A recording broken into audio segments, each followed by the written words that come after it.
नमस्कार दोस्तों, स्वागत है आपका A to Z स्टोरीज अद्भुत ऑफिशियल पर। भटकती आत्मा।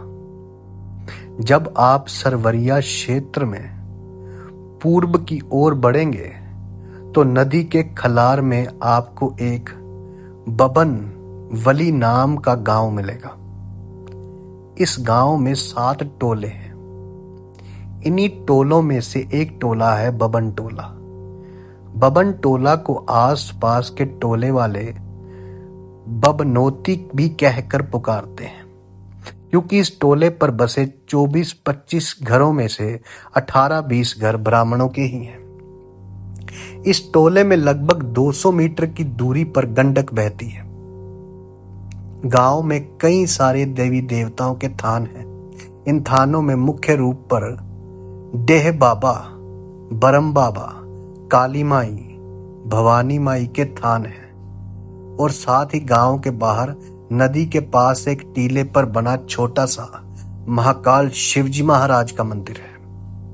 अगर कभी आप किसी सुरमय पर्वतीय क्षेत्र का दर्शन किए हों और उसकी खूबसूरती के कायल हों और उसके बाद मैदानी भाग के इस छोटे से टोले रूपी गांव में जाने का मौका मिल जाए तो हर हालत में यहाँ का सुरमय वातावरण, सादगी पूर्ण गंवई परिवेश आपको मंत्रमुग्ध कर देगा और आपके मुख से बस बरबस ही निकल पड़ेगा कि इस भौतिक संसार में अगर कोई मन को हरने वाला खूबसूरत स्थल है तो बस वे यही है।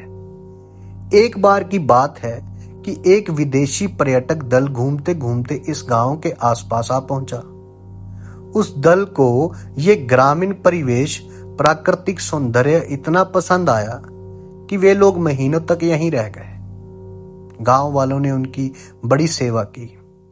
इस दल में नैन्सी नामक की एक षोडशी भी थी। षोडशी का मतलब होता है खेलने वाली, या रानियों की रानी भी कहा जाता है इसे। और प्रकृति ने उसके अंग अंग में बला की खूबसूरती भरी हुई थी।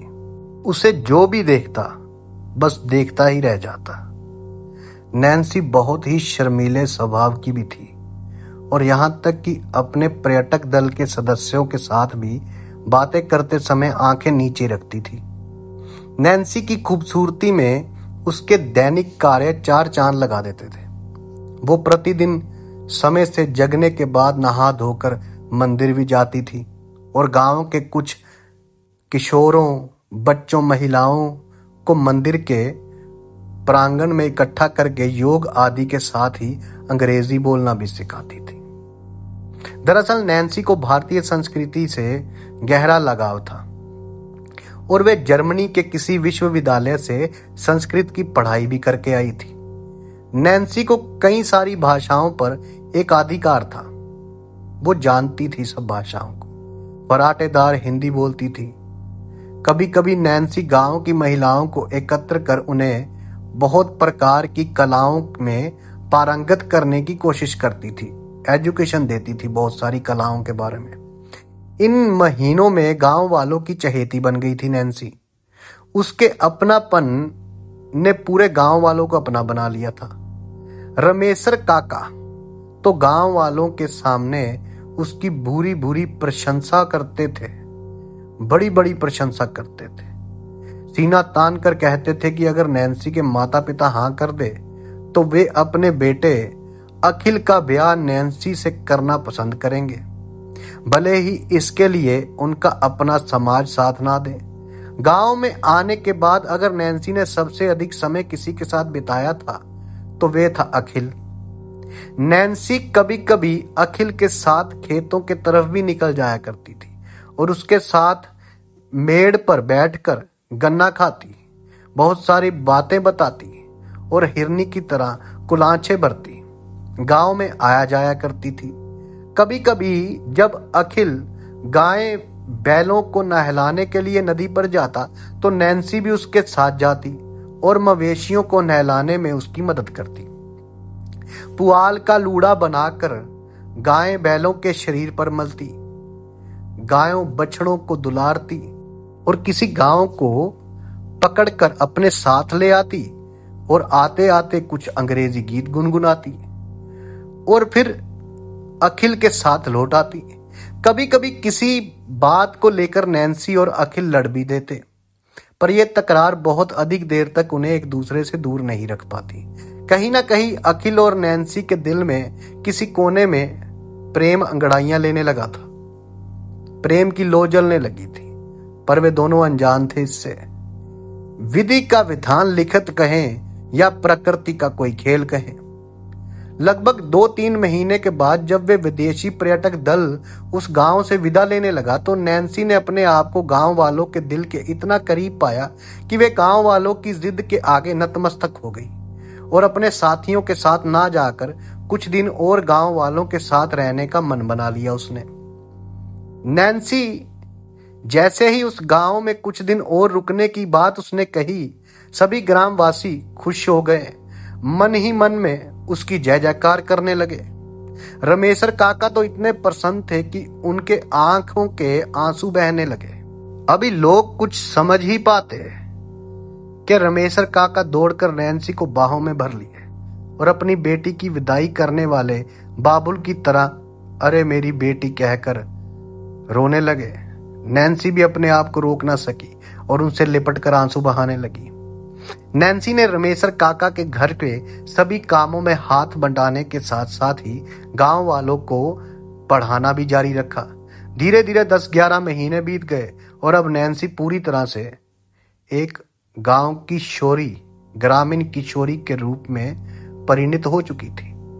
इन 10-11 महीनों के बीच नैन्सी ने गांव के किशोरों और युवाओं को इतना प्रेरित किया था, इतना उत्साहित किया था कि गांव के लगभग अधिकांश किशोर युवा जो 10वीं और 12वीं क्लास में पास थे, वे अपनी मेहनत के बल पर सरकारी नौकरियों में चयनित हो गए।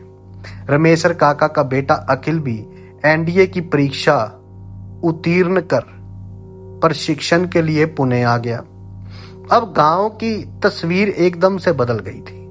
पहले जो गांव की सरलता, सुंदरता व संपन्नता ठंड से कांपती एक चिड़ै की तरह पंख से सिकोड़े हुए थी, वहीं सरलता, सुंदरता व संपन्नता अब नैन्सी रूपी धाम के लगने से अपना पंख पसार कर उड़ने लगी थी। वहां सब बदल चुका था। अखिल का प्रशिक्षण होते ही वे गांव वापस आ गया। उसकी पोस्टिंग एक सेना अधिकारी के रूप में हो चुकी थी। वह 10-15 दिन की छुट्टी बिताने के बाद ज्वाइन करने वाला था। इन 10-15 दिनों में समय ने पूरी तरह से करवट ले लिया।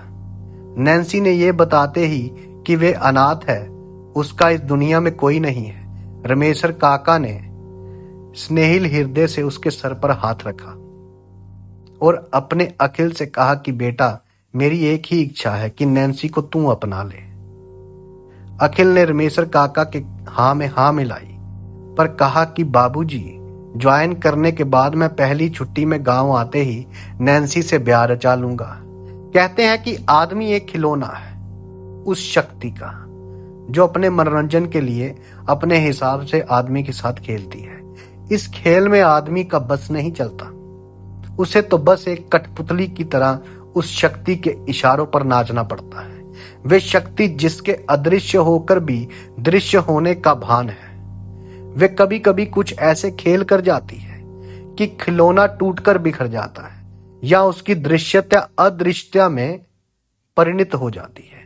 जी हाँ, परिणीता बनने से पहले ही उस शक्ति ने कुछ ऐसा ही खेल खेला नैन्सी के साथ। ऐसा खेल जो नैन्सी के जीवन में ऐसा भूचाल ले आया कि वे सदा सदा के लिए अदृश्यता में दृश्य बन गई। हुआ यह था कि अखिल सीमा पर आतंकी गतिविधियों का शिकार हो गया था और उसकी लाश भी शायद आतंकी उठाकर ले गए थे। सेना के कई जवान अधिकारी गायब हो गए थे और 15-20 दिन तक खोज करने के बाद भी जब उनका अता पता नहीं मिला तो सेना ने यह मान लिया था कि वे आतंक की भेंट चढ़ गए हैं। नैन्सी, वही नैन्सी जो पहले एक हिरनी की तरह कुलाचे भरती रहती थी, अब एक मूर्ति बनकर रह गई थी। अब जिसका बिछड़ा है वही जान सकता है। खाना पीना सब कुछ त्याग दिया था उसने। गांव वालों ने रमेशर काका ने उसे बहुत समझाया, पर सब कि वो कुछ समझकर भी एक नासमझ बनी रही। सोनी आंखों से राह निहारती रही, गांव के बाहर पागलों जैसी घूमती रही। एक दिन पता नहीं उसे क्या सूझा कि उसने सरकार को पत्र लिखा, जिसमें उसने लिखा था कि उसका अखिल जिंदा है, वे मरा नहीं है। फिर से अभियान चलाकर उसकी नई सिरे की खोज कीजिए, वे जरूर मिल जाएगा। पर सरकार उस पत्र पर कोई कार्रवाई नहीं किया, क्योंकि वे भी पूरी तरह से मान चुकी थी कि अखिल शहीद हो चुका है। अब नैन्सी के पास खुद कुछ करने के सिवाय और कोई चारा नहीं था। वे हर हालत में अखिल को पाना चाहती थी। उसका दिल ये मानने को कतई तैयार नहीं था कि अखिल अब नहीं रहा, क्योंकि वे एक दिन रमेशर काका से भी कह रही थी कि काका, अगर अखिल नहीं रहा तो मुझे इसका एहसास क्यों नहीं हुआ। काका, हम दो जिस्म पर एक जान है, अगर उसे कुछ हुआ होता तो मुझे जरूर पता चलता। पर सात्विक समर्पित प्रेम को समझना सबके बस की बात नहीं होती। रमेशर काका ने इसे नैन्सी का अखिल के प्रति दीवानगी, पागलपन समझा और बस उसे सांत्वना देकर रह गए। लगभग 1 महीना बीत गए। अब नैन्सी थोड़ी कठोर सी लगने लगी। उसके चेहरे पर अजीब से भाव बनते बिगड़ते रहते थे। लोगों को लगता था वे थोड़ी सी बावली हो गई है। एक दिन सुबह जब रमेशर काका खेतों से लौटकर घर वापस आए तो नैन्सी घर में न दिखी। दरअसल नैन्सी तो अखिल की खोज में निकल गई थी। नैन्सी के जाने के लगभग 14-15 दिनों के बाद एक ऐसी घटना घटी जो रमेशर काका और गांव वालों के लिए बहुत ही हृदय विदारक थी। इस घटना ने पूरे गांव को स्तब्ध कर दिया। रोंगटे खड़े हो गए उनके। पूरे गांव वाले क्या जो इस घटना को सुनता है नैन्सी के कारनामे के आगे नतमस्तक हो जाता है।